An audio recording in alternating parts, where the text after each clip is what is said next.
جانتے ہو قرآن میں ہم جیسے گنہگاروں کے لیے اللہ رب العزت نے کون سی آیت اتاری ہے؟ قرآن جیسی مقدس کتاب میں گنہگاروں کے لیے ایک آیت کا اتر جانا بہت ڈیپ ہے یہ چیز، کہ وہ لوگ جو اپنے گناہوں کی وجہ سے اپنے اللہ کو بھول جاتے ہیں اور اللہ ان کو بھی نہیں بھولا، وہ لوگ جو دنیا کی خواہشوں میں، چاہتوں میں اور محبتوں میں بہت دور نکل جاتے ہیں اور اپنے رب کا سودا کر گزرتے ہیں، اس کے باوجود وہ رب نہیں یہ چاہتا کہ انسان ہمیشہ اسی غفلت میں رہے اور مر جائے، لہٰذا ایک آیت اتاری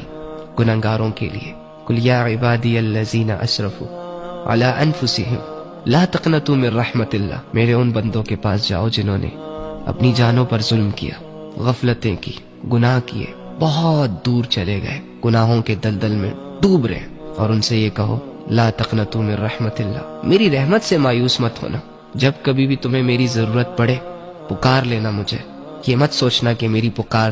اللہ تک نہیں جائے گی۔ جب کبھی تم اپنے آپ کو گرا ہوا محسوس کرو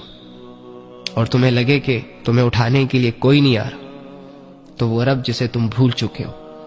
وہ رب جس کی نافرمانیوں پر تم اتر چکے ہو، اسے پکارنا، مایوس نہ ہونا، وہ بے سہارا لوگوں کا سہارا ہے، گنہگاروں کے گناہوں کو معاف کرنے والا ہے۔